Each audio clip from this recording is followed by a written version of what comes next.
Você se contenta por qualquer coisa por medo da solidão?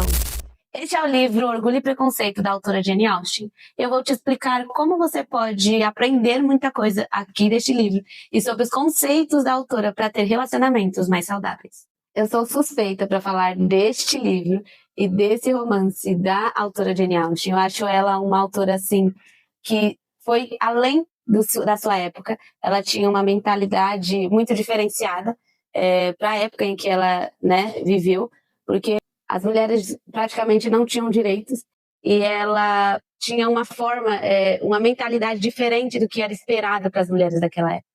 Então eu vou trazer aqui um pouquinho sobre o livro e como a principal personagem do livro pode nos ensinar na nossa vida de relacionamentos. Na época em que a Jane Austen viveu, o valor da mulher estava diretamente ligado ao casamento. Era a maior conquista da vida dela. O maior feito, a maior realização da mulher seria o casamento. Era algo que não era algo que ela poderia pensar se ela iria viver ou não. Ela tinha como um objetivo maior, porque quando elas se casavam, elas tinham mais direito, elas tinham mais segurança. Para quem nunca viu, para quem nunca leu, vou contar um resumo bem rápido, que é, né, uma história de uma família, que é da família Bennet, e um pai e uma mãe que têm algumas filhas e precisam casá-las. As mais velhas já estão ali naquele desespero para conquistar logo, porque elas sabiam que o valor dela estava diretamente ligado a casamento, então não casar era um fracasso, e quanto mais a idade ia avançando, mais fracassada elas se sentiam. Então as mais velhas tinham esse pensamento. Então eram ali um grupo de mulheres e tinha uma mãe completamente envolvida na missão de casar as filhas dela, porque sabia que era, né, como eu falei, um valor que a mulher tinha.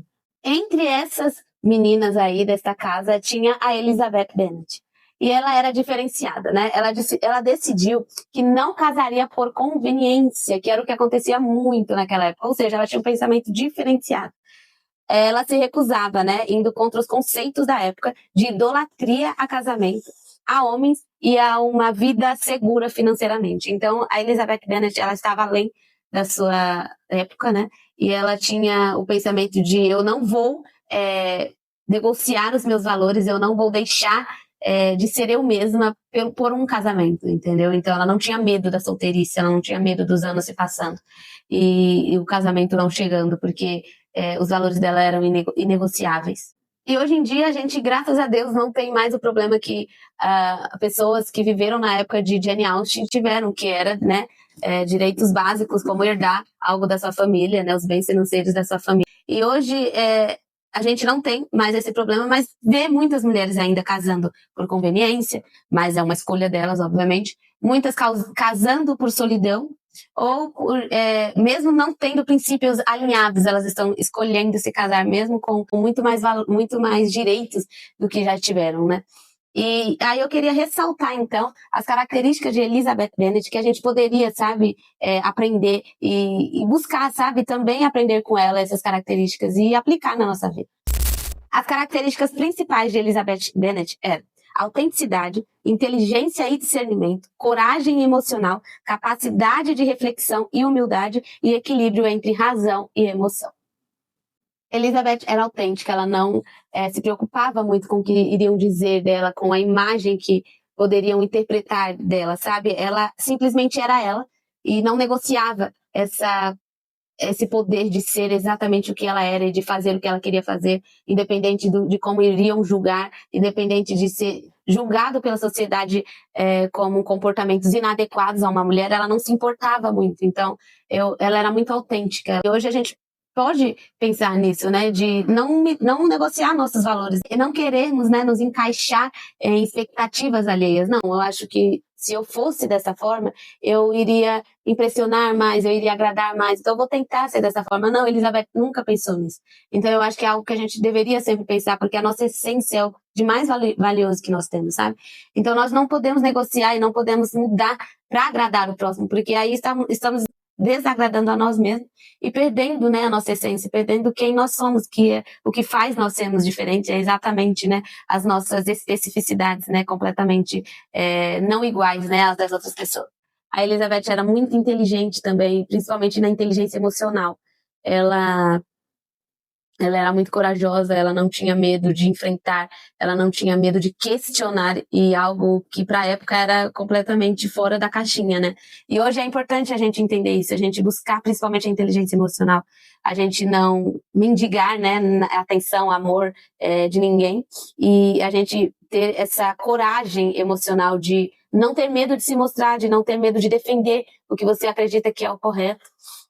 Assim como Elizabeth fez, sabe? E acabou impressionando um cara que antes tinha discriminado ela, tinha achado ela mediana, entendeu? Então, assim, no fim, ela não ter deixado de ser ela e de defender o que ela acreditava, fez com que ela se mostrasse uma pessoa diferente e encantasse até mesmo um cara que tinha julgado ela de forma errada.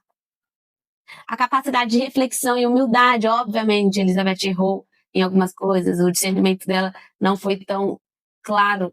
Ela soube ser grata, ela soube reconhecer, sabe, o bem que fizeram a ela, que no caso o Mr. Darcy, né, ele fez um bem para a família dela, né, e ela soube ser generosa com ele, ela soube ter humildade em reconhecer e em deixar para trás os preconceitos também que ela carregava com ela.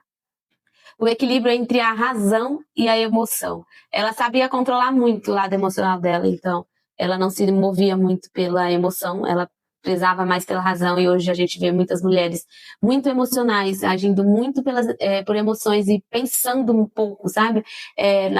Racionalizando um pouco essa situação. Eu acho que quanto menos o nosso emocional nos atrapalha, principalmente quando estamos em um relacionamento com alguém que estamos conhecendo, a gente tem que deixar a razão falar mais alto.